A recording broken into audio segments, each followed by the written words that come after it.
They ignored me for years, but when my sister's boyfriend, who they idolized, became my employee, they finally realized who I really was. Welcome to today's story. But before we dive in, I'd love to ask for your support. If you haven't already, please consider subscribing to my channel. Reaching 1,000 subscribers will inspire me to keep creating more meaningful stories for all of you. Thank you so much for your support. Now let's get into today's story. Imagine finding yourself in a position where you've always been the one people leaned on, the one who quietly carried the weight of the world. But one day, you realize that it's no longer your responsibility to carry it. You've been helping, sacrificing, and giving without asking for anything in return. But when you need support, there's no one there. Have you ever felt like that? Have you ever found yourself at the point where enough is enough, where you decide to stop being the invisible support for everyone else and start living for yourself? Stick with me until the end of this story to see how the character confronts this reality and begins to take back control of their own life. It was a cold evening when I got that call from my father, the one that would change everything. You know, family calls that you can't predict. Those calls that make your stomach drop before you even pick up the phone. My name's Dylan Carter, and I'm 30 years old. I'm the founder of a tech company, a startup that specializes in developing cutting-edge AI and machine learning software. Yeah, not your typical job and not one that most people understand, especially not my family. For years, I'd been paying the bills for my parents and younger sister, Jenna, trying to keep the lights on for them, paying for their internet, electricity, and water without ever saying a word. I thought that's just what family did, right? They needed the help and I had the means. But what I didn't realize was that in their eyes, I wasn't doing anything spectacular. I was just keeping things afloat. And you know what they say, sometimes when you help people too much, they start to take you for granted. That evening, I asked my father, "Are we inviting family to Mom's birthday party this year?" It was the same question I'd been asking for the past decade, a tradition that always brought us together. My dad hesitated, his voice distant, before saying, "You know, it might be better if you don't come this year." At first, I thought he was just being overly cautious about the logistics. But then he dropped it on me, like a bombshell. "Jenna is bringing her boyfriend this time. He's an important guy, a financial analyst, well-spoken and very impressive. Your work, well, it's not really something we can talk about in front of him, Dylan. It might be embarrassing." Just like that, I felt the weight of his words. It was as if a veil had been pulled back, and I finally saw the reality of how they viewed me. I wasn't important. I wasn't worthy of their respect. I was just the guy who worked on computers while Jenna, the golden child, was the one who mattered. They were all too happy to shine the spotlight on her while I remained in the shadows. But that was it. That was the moment I knew. I was done. I didn't say anything at first. The silence between us stretched, almost unbearable, but there was no way for me to break it. Not yet. The phone pressed against my ear, the hum of the call still echoing faintly, as I felt the weight of my father's words sitting heavy in my chest. The shock hadn't fully worn off. It felt as if I had been blindsided, struck by something I didn't see coming. "You coming home would just embarrass the whole family." Those words lingered in the air like a punch to the gut, the cruelty of them digging deeper with every second that passed. My heart pounded, each beat louder than the last. The frustration and anger started to build, but even as the words danced at the edge of my tongue, I couldn't say them. What I wanted to say wasn't something I could just blurt out. It wasn't a simple reaction to a hurtful comment. It was a storm of emotions, a lifetime of disappointment, and all the quiet years spent working in the background, unseen and unappreciated. There was no point in responding right away. I didn't want to react in anger, though it felt so justified. I wanted to be sure of my next move, of what I was really feeling. I needed to step away from the hurt, to take a moment to think. For so long, I had been the quiet provider, the one who silently picked up the pieces, the one who kept everything together when things fell apart. It had been my role in the family, my responsibility. I took pride in it once, maybe I still did, but now that role had been taken from me. It was as if it never mattered at all. Like all those years of sacrifice had been wiped away in a single conversation. It stung. Cut deep, far deeper than I thought possible. When the call finally ended, I set the phone down with a shaky hand. I didn't even notice that I had started to breathe harder, my chest tightening with every exhale. I just sat there in silence, staring blankly at the walls around me. The emptiness of my apartment felt suffocating in that moment, but I didn't want to move. I didn't want to face the next step just yet.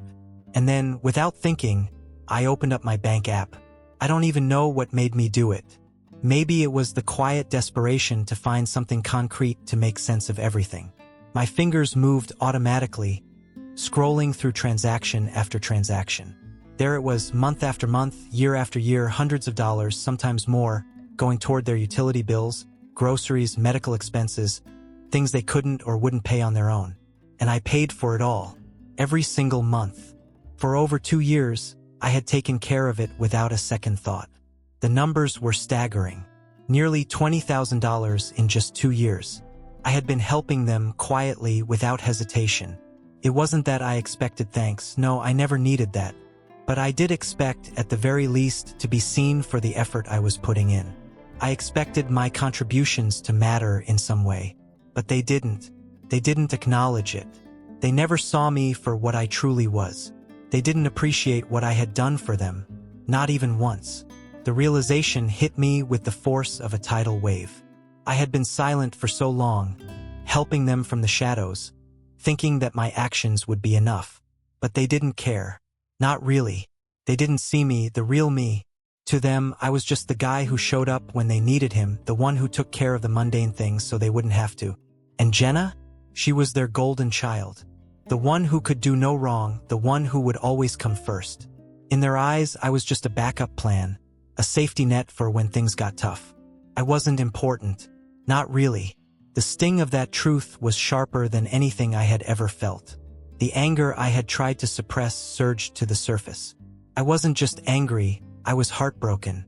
I was hurt in a way that went far beyond simple disappointment. The one thing I had always believed in, the one thing that had kept me tethered to this family, was shattered.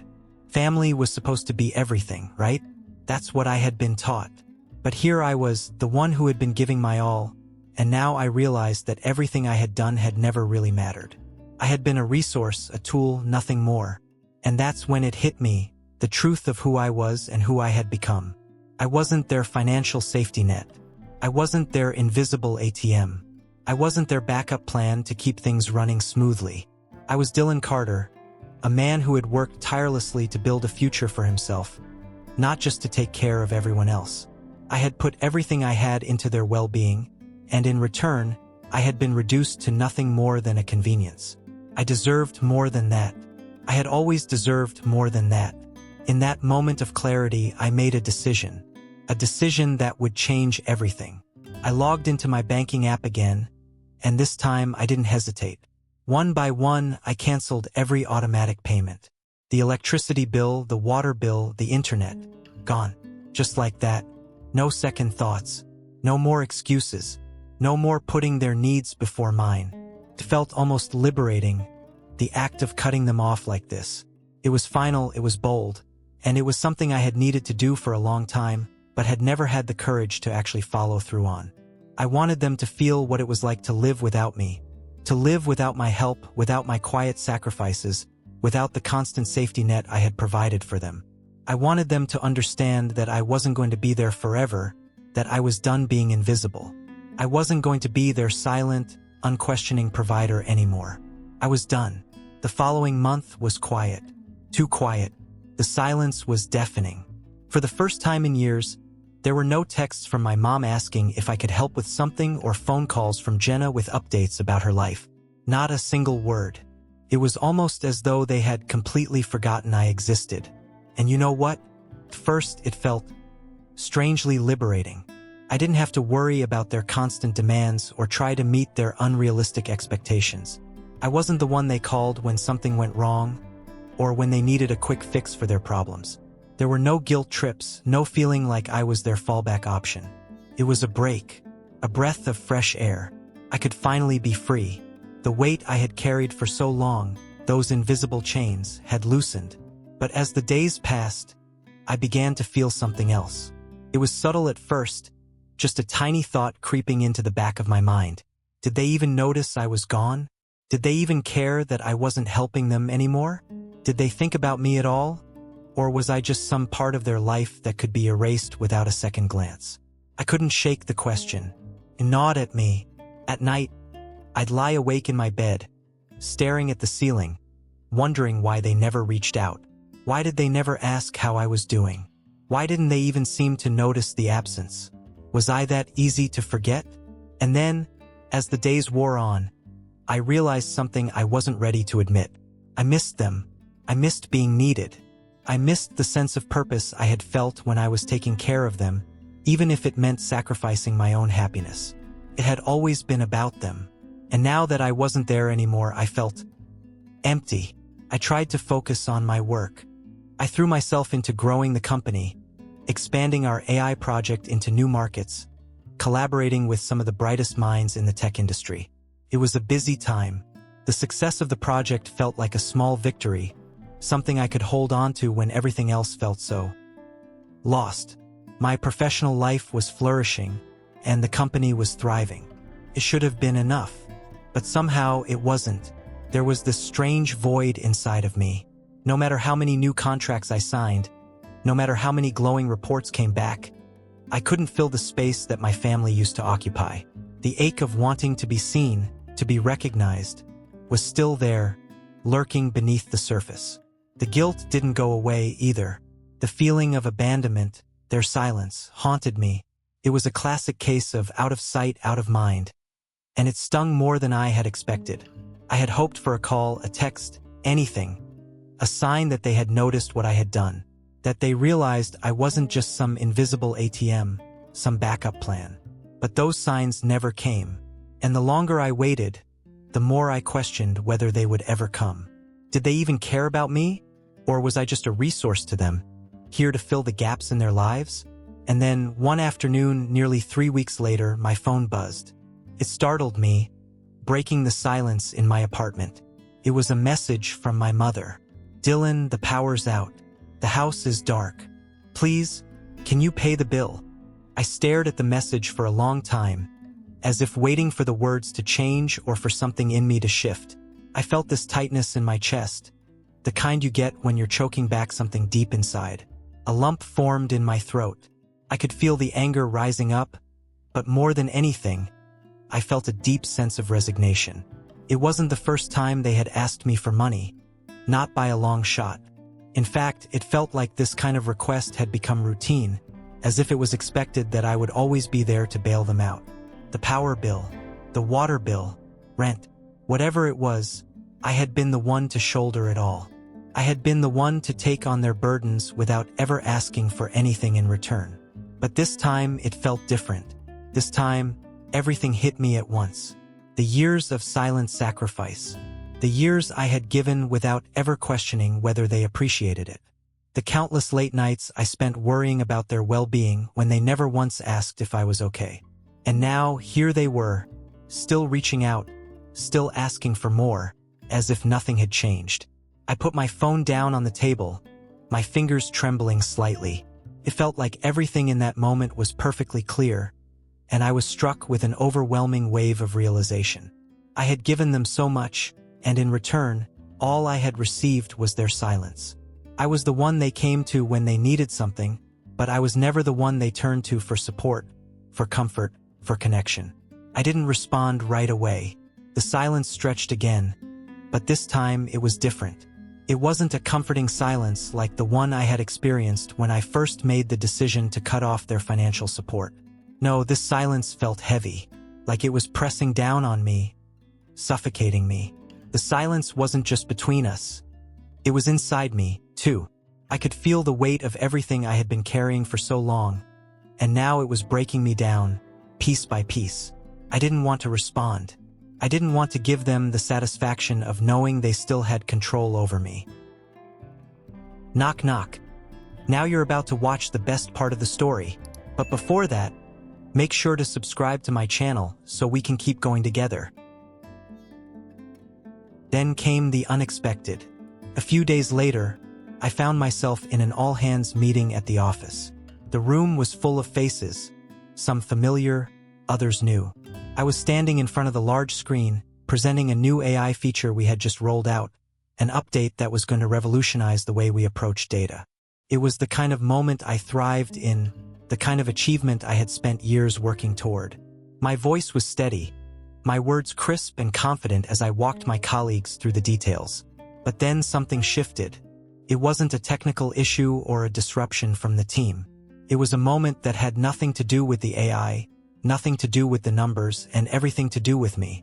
One of my colleagues, Matthew, a new hire from the South Branch, turned to me and said, "Hey boss, I'll handle that.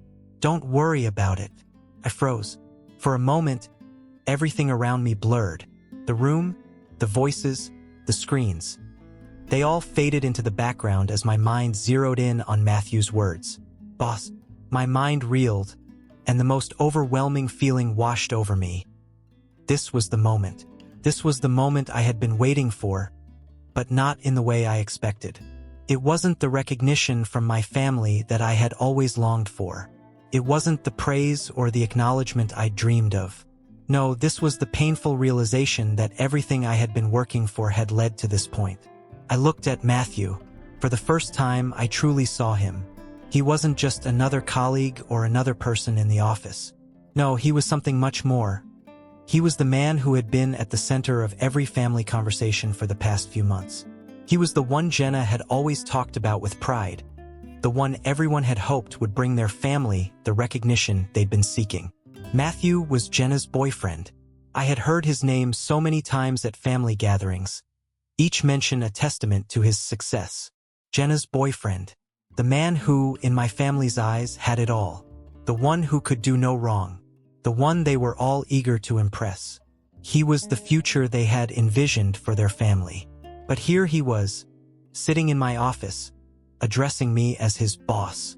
The deep, painful irony of the situation hit me like a freight train. Matthew, the man who had been put on a pedestal by my family, who had become the topic of every conversation at dinner tables and holiday parties, was now answering to me. And he had no idea. He didn't even know who I truly was. He didn't know how I had been the one building this company from the ground up, the one who had made the hard decisions, taken the risks, and made the sacrifices that allowed him to be sitting in this office today.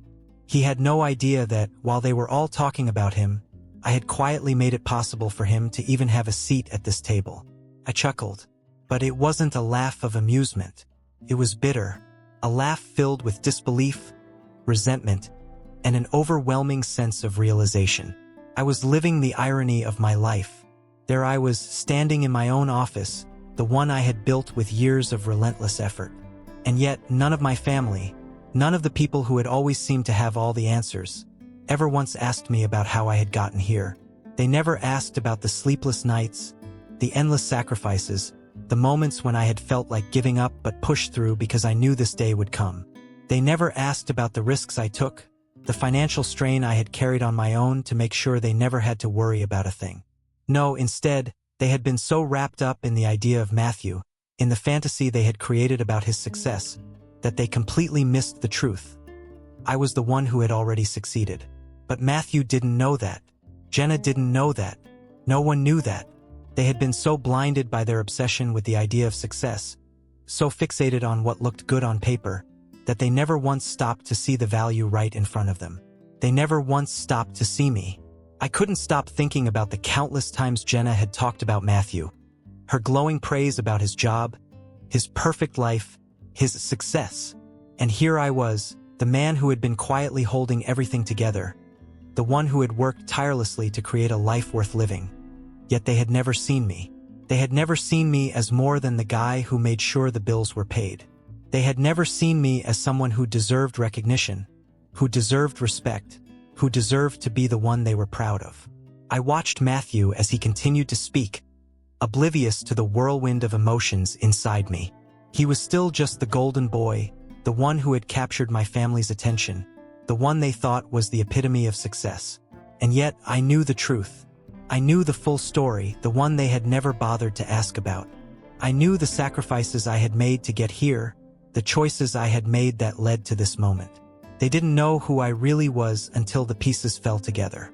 I took a deep breath and pushed the bitter laugh out of my mind. It was time to stop pretending.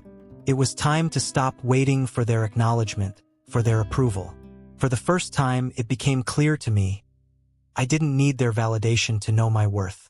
I didn't need them to define my success. The realization hit me with a strange clarity, a weight that had been hanging over me for so long finally lifting. I had been living in their shadows for too long. It was time to step into the light. I looked at Matthew, who was still talking, still focused on his work, still unaware of the truth. And for the first time in my life, I didn't feel bitter. I felt free.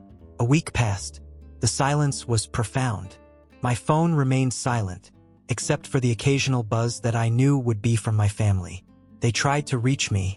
Of course they did. My mother, my father, Jenna, all of them calling, texting, leaving messages, reaching out in every way they could. But I ignored them all. Each call, each message, felt like a weight I didn't want to carry anymore. I didn't want to hear their apologies. I didn't want to hear their regrets, their words of sorrow and guilt. They were empty, hollow sounds to me now, words that couldn't fix what had been broken for so long. I didn't need their regret to feel better. What had been done, what had been said, could not be erased. Their actions had left marks on me that would never completely fade, and no amount of words could change that. For years, I had been the one who patched up the broken pieces of our family. I was the one who quietly sacrificed, who never asked for anything in return. I'd been a safety net, a silent provider, all while they lived their lives, oblivious to the toll it was taking on me. But now, as their calls continued to buzz in, I realized that it was their turn to feel the weight of the silence I had been carrying for years. Then, on my mother's birthday, the phone buzzed again. I stared at the screen. Jenna. The name flashed on the screen, and I hesitated. Something in me stirred, a faint memory of what it was like to care, to feel the desire to help her. She had always been the one to turn to me when things went wrong. I wasn't sure why, but I picked up the phone. Her voice, when it came through the speaker, was shaky, vulnerable, something I hadn't heard in a long time. "Dylan," she said softly, her words slow as if testing them. "I'm sorry. Hudson, he left me. He said he couldn't be with me anymore. He thought you would understand him. He wanted you to talk to him. Tell him not to go." I felt nothing. I had spent so many years trying to fix things for her, trying to be the reliable brother, the one who could always be counted on. But not this time.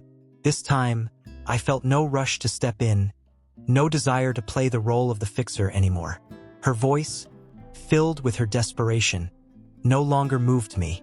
There was no sympathy, no lingering sense of responsibility to step in and smooth things over for her.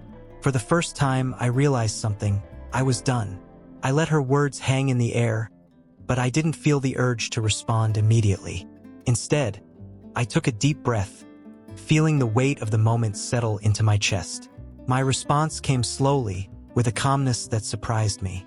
"You know, Jenna," I said, my voice steady, "Hudson didn't leave because I told him to. He left because of who you are, how you treat people. You think that with a soft voice, you can get anyone to follow your lead, but that's not how the world works." The words were true, but they felt so empty, as if they were coming from someone who wasn't me. I had spent so much of my life tiptoeing around her, trying to protect her feelings, trying to smooth things over for her, that I had lost sight of who I was in the process. But now, I finally felt the power of speaking the truth, of standing up for myself in a way that didn't require me to sacrifice my own peace. I didn't wait for her response. I hung up, and as I did, I realized something profound. It wasn't anger that filled me. It wasn't resentment or frustration. What I felt was relief, a deep, resounding sense of relief. It was as if the weight of years of carrying the burden for them had finally been lifted from my shoulders. For the first time in years, I realized something that had always been right in front of me. I didn't need their approval to be successful. I didn't need their validation to know my worth. I had spent so long working, achieving, and striving to prove myself to them, to earn their respect and acknowledgement.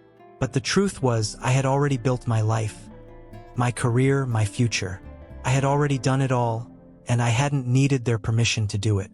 I had spent so much time trying to live up to their expectations, hoping that one day they would see me as I saw myself, as a man who had created something of value on his own terms. But now it became clear, I didn't need to keep chasing their approval.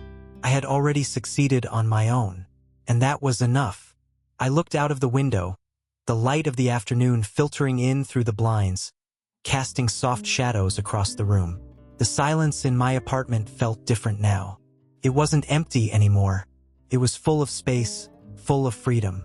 I wasn't trapped by my family's expectations. I was free to live my life on my own terms, to pursue what made me happy, without feeling guilty for not living up to someone else's idea of who I should be. It was as if a door had closed behind me, but it didn't feel like a loss. It felt like a beginning, a new chapter. For the first time, I didn't feel tied to the past, to the roles that had been thrust upon me. I was free. I had the freedom to choose my own path, to decide what success meant for me, and it didn't depend on anyone else's approval. As I sat there, alone in the quiet, I let myself feel that freedom.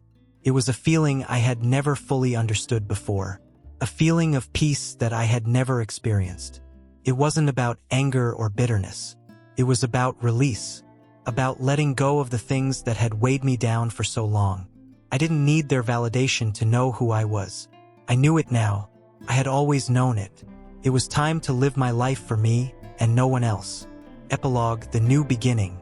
2 weeks later, I received an email from Matthew, Jenna's ex.